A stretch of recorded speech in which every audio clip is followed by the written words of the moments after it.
Long before humans had traveled to space, aviators wanted to fly at heights that could not support life.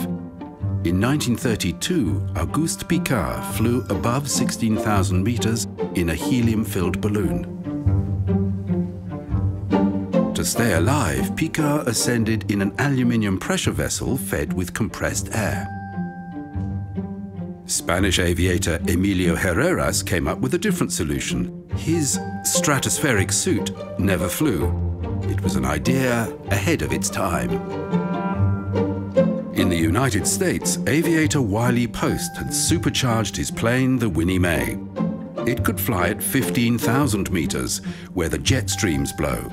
Post knew he could save fuel and fly faster at that height. So with the help of tire maker B.F. Goodrich, he devised the first serviceable pressure suit.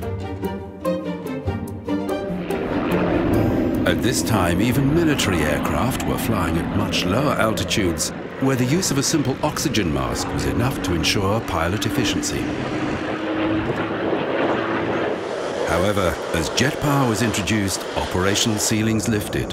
At high altitudes, low ambient air pressure meant the oxygen mask would lift off the face when oxygen was fed to the pilot at pressures high enough to sustain life.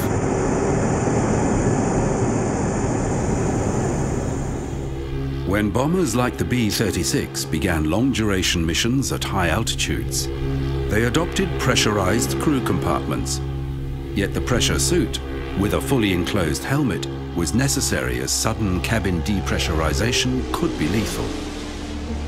In the 1950s, partial pressure suits became common. They had inflatable capstans that stopped blood draining to the legs under heavy G-forces, avoiding blackouts. Air crews hated them, but figures showed they functioned more effectively when wearing them.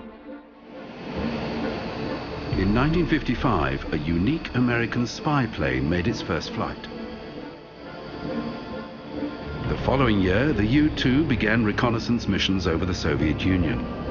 Flying at 21,000 meters, it was beyond the range of Soviet radar, and neither jet fighters nor missiles could reach it. Pilots flying the U-2 wore a new partial pressure suit, the MC-3.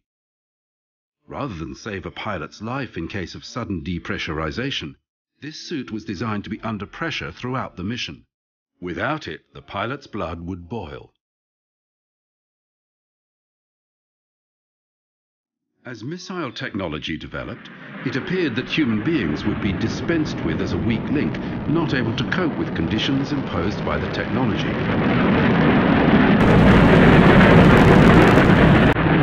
But the US Air Force had different ideas. They felt that a pilot could make better decisions than a guidance system, and they began a research program using hypersonic aircraft to learn about the problems associated with ultra-high speed, ultra-high altitude operations. The culmination of this program was represented by the X-15, a rocket-powered aircraft that could fly to the edge of the atmosphere. Because of its limited fuel load, the X-15 was launched from beneath a B-52 bomber at an altitude of 15,000 meters.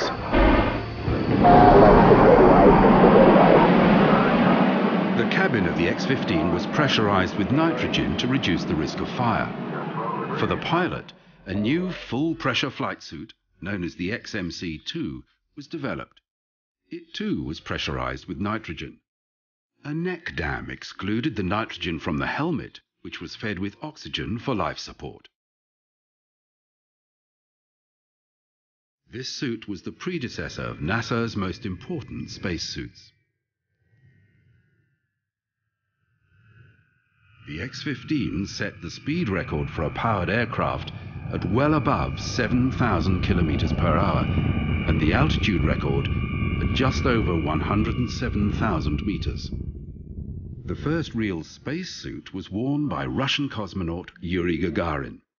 In 1961, aboard Vostok 1, he became the first man to orbit the Earth.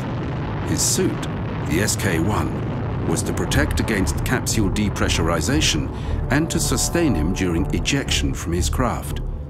The Vostok cosmonauts had to parachute to the ground because their capsules landed too heavily. Since 1959, the newly formed US space agency, NASA, had been working towards launching an American into space. 7 test pilots had been selected as the Mercury program's first group of astronauts. The first attempt would be a short hop. As the only booster available at the time, the Redstone lacked the power to reach orbit. An important part of the preparation involved the development of a spacesuit. As a starting point, NASA looked at the XMC-2 used for X-15 flights and the Navy's aviation pressure suit, the Mark IV. Both were full pressure suits.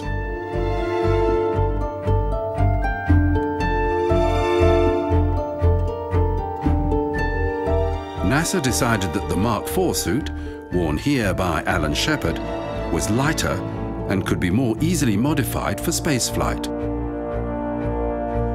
The boot leather and the suit's grey outer covering would be replaced by aluminized nylon for greater thermal control, and the helmet's rubber diaphragm surrounding the face was eliminated, with oxygen now entering via a hose at the waist to help cool the suit. For all 6 manned Mercury missions, the Mark IV suit performed well, but the demands placed upon it were modest. Like most pressure suits at the time, it served as a backup in the event of cabin pressure failure. Because this never happened on the Mercury flights, this suit was only ever pressurized at launch. In the early 1960s, the Soviet Union's space program was achieving an impressive list of firsts. For the United States, this was a source of national embarrassment. In 1961, the new president, John Kennedy, had boldly proclaimed that America should land a man on the moon before the end of the decade, and NASA was flooded with funds. This was the beginning of the space race. I don't think we ought to waste any money, but I think we ought to do the job. And this will be done in the decade of the 60s. The Mercury program was terminated early, in favor of a more complex series of missions with the aim of solving problems associated with sending a man to the moon. The Gemini program made use of a new 2-man capsule boosted to orbit atop a modified nuclear missile. Gemini required a new suit with new capabilities. NASA now understood future missions would have to last much longer. Suits would have to be more comfortable, and astronauts would have to leave their spacecraft in the vacuum of space. Gemini controllers were planning the first spacewalk. In the less open Soviet Union, they were also preparing for a spacewalk. Cosmonaut Alexei Leonov was practicing with an inflatable canvas airlock in temporary weightlessness in an aircraft in a parabolic flight path. He was wearing a new spacesuit, the Berkut, designed to function outside his Voskhod spacecraft. The airlock was needed because the new Voskhod still did not have solid-state electronics. Its thermionic valves needed air cooling so the capsule could not be evacuated.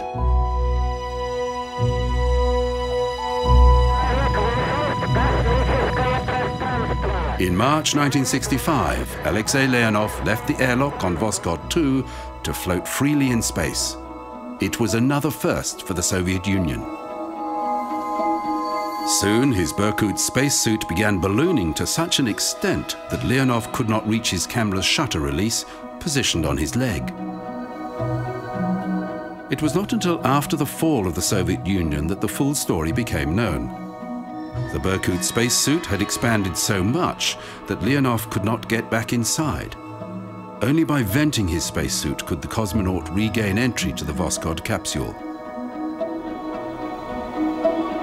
Back at NASA, they heard that Leonov's spacewalk had been a resounding success, but they felt the Gemini program was catching up.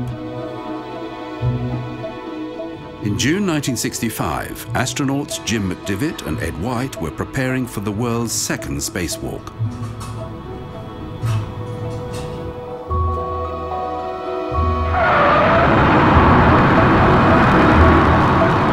Gemini 4's launch went smoothly, and on the 3rd orbit, Ed White left the capsule. Although they didn't know it, the greater sophistication of the Gemini craft made this spacewalk much simpler than Alexei Leonov's just 2 months earlier. Okay, I'm out. It was easy to depressurize the entire capsule, so no airlock was needed, and Ed White's spacesuit was fed through an umbilical connected to the spacecraft. Leonov carried his own oxygen in a backpack that made re-entry to the Voskhod capsule that much harder. Within the structure of the Gemini suit was a mesh that prevented the ballooning problem experienced during the Russian spacewalk. I'm just like $1 million. The first American spacewalk went so well that NASA assumed working in space presented few obstacles. White's joyride in space gave no indication of the difficulties that lay ahead.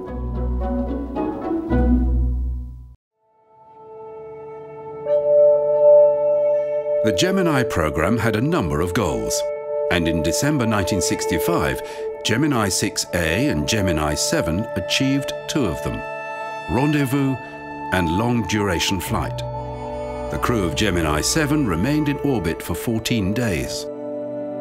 Mission planners knew that staying in a spacesuit for 2 weeks would be a challenge, so a new version of the G3C spacesuit, called the G5C, was worn by the Gemini 7 astronauts.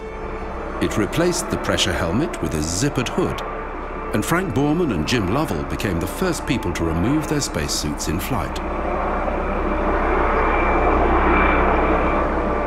New technologies were being pioneered in the Gemini spacecraft, and problems with the new systems often meant Gemini flights were only partially successful.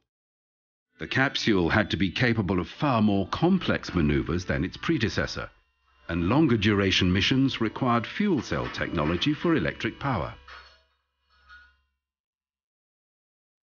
In March 1966, Gemini 8 had successfully rendezvoused and then docked with a target vehicle. But a thruster problem sent the linked craft into a spin. The mission was immediately terminated. The scheduled spacewalk did not take place, and the craft landed in the Pacific, half a world away from the planned landing area. 3 months later, Gemini 9 could not dock because its target vehicle's fairing had not been jettisoned. The scheduled spacewalk went disastrously wrong. When Gene Cernan inflated his suit, it did not want to bend. Exhaustion and a fogging space helmet saw Cernan called back inside. He was overheating. Training for a spacewalk was limited to brief periods of weightlessness in an aircraft, or being suspended in a special jig that moved via an air suspension system across a smooth floor. Neither provided anything like the real thing. Engineers had realized that the current generation of spacesuit worked well sitting in a spacecraft, but when doing strenuous work, its air cooling system was inadequate. New designs were already in train. The next 2 Gemini flights both failed to demonstrate that an astronaut in a spacesuit could do meaningful work in space. Before the final Gemini flight, a new training simulation was tried. A mock-up of the Gemini craft docked to an Agena target vehicle was built in the McDonough School indoor pool. An approximation of the true weightless environment, it allowed astronaut Buzz Aldrin to train for extended periods. Handholds were fitted to the outside of the spacecraft, and the extravehicular work assignments on Gemini 12 were a complete success. It gave NASA planners the confidence to move to the Apollo program and the final stages in America's progress to its moon landing.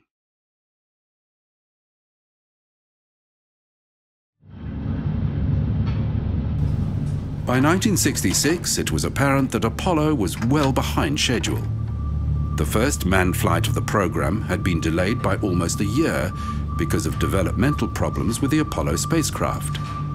NASA was rushing to meet the 1969 moon landing deadline set by President Kennedy, and privately some in the astronaut corps felt that the hurry was not good for the development of a new capsule.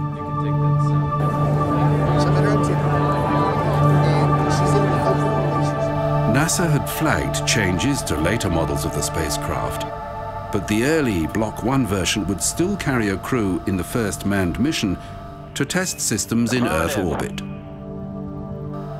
A new spacesuit was being developed for use on the later moon missions, but it would not be ready for Apollo 1, whose astronauts, Gus Grissom, Ed White and Roger Chaffee, would wear a slightly different version of the Gemini GC-4 suit. All American spacecraft had been pressurized with pure oxygen. This had weight-saving benefits, and by exclusion of nitrogen found in natural air, the danger of bubbles forming in the bloodstream during rapid decompression was eliminated. Though the pure oxygen environment presented a fire danger, nobody had thought to check the real risks.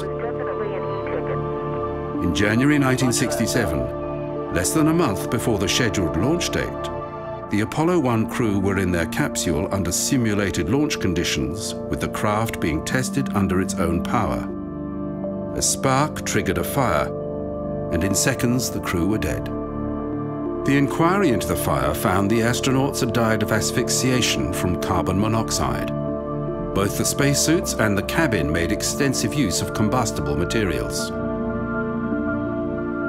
For the program to continue, everything would have to be redesigned.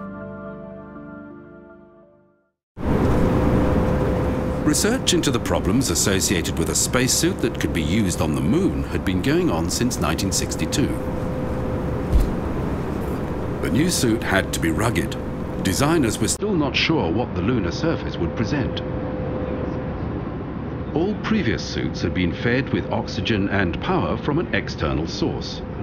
The moon suit had to be self-contained, and the backpack supplying life support presented problems.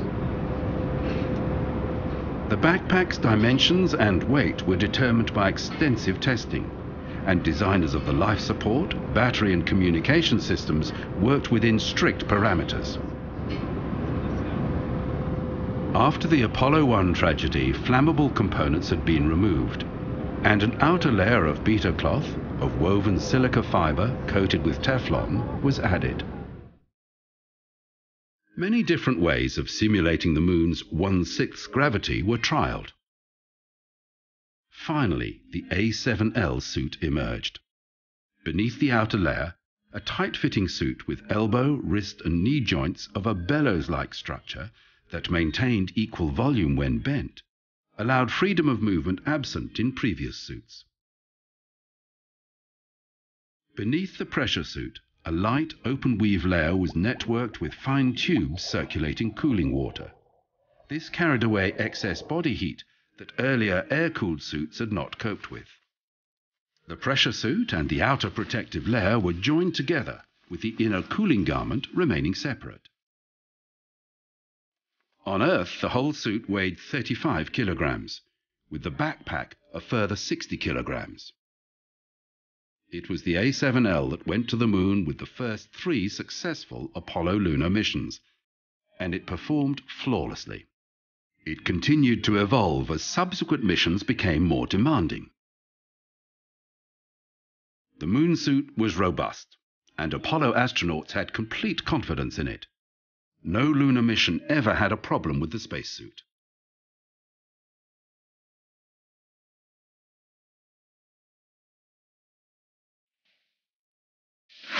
We have maintenance start. With the arrival of the space shuttle, NASA was expecting to do serious work in orbit, and it needed a new spacesuit.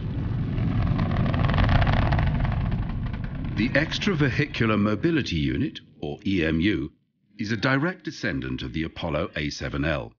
Its main difference is the rigid upper torso. Because they are used in a weightless environment, the new suits could be heavier than the Apollo suit, which operated in lunar gravity. The EMU is not custom-tailored for each user. Components are made in a range of sizes and are interchangeable. Parts are intended to have a useful life of around 15 years. With the shuttle, NASA envisioned servicing satellites in low Earth orbit, but first it had to learn how to do simple tasks.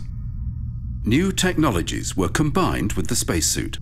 In 1984, astronaut Bruce McCandless, using the Manned Maneuvering Unit, flew independently beside the Space Shuttle Challenger.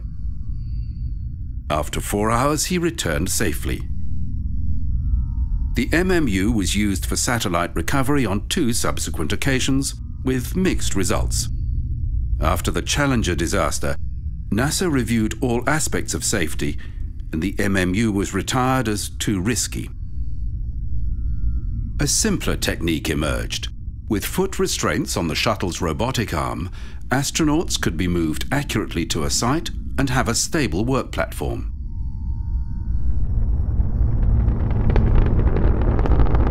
In 1990, the Hubble Space Telescope was launched. Unlike other satellites, Hubble was designed to be visited by the Space Shuttle for regular maintenance and upgrades. Over a 16-year span, there were 5 servicing missions to the telescope, the first being to fix an error in its manufacture. Is a game-ending activity. Each servicing mission called for long and complex spacewalks. The EVAs were all thoroughly rehearsed in NASA's Neutral Buoyancy Laboratory. The astronauts are weighted so that they neither rise nor sink, and all the large components that they handle are similarly neutral. Astronauts still have the perception of up and down in neutral buoyancy, unlike in weightlessness. In 1998, work commenced on the International Space Station, a collaboration between the US, Russia, Europe, Japan and Canada. This was the type of project for which the Space Shuttle had been designed, and the expertise that NASA's astronaut corps had gained was to be put to use for on-orbit construction. As the space station grew, the EMU spacesuit was refined. Increased battery capacity was added so that small heaters in the gloves could keep astronauts' fingers warm during passages through the Earth's shadow. A new safety system was added to the EMU suits. Called SAFER, the Simplified Maneuvering System is designed for emergencies in the rare event that a spacewalker becomes untethered from the space station. It was first tested in 1994, but it has never been used for an actual emergency. With the completion of the ISS in 2011, the Space Shuttle was retired. This meant sole access to the orbiting laboratory was via the Russian Soyuz spacecraft. Cosmonauts and astronauts wear the Russian Sokol flight suit during trips to and from orbit. For maintenance and repair sorties outside the ISS, crew will wear either the EMU or the Russian Orlan spacesuit. Many of the Europeans on board have training in the use of both. The Orlan spacesuit is very practical, designed to be serviced on the space station.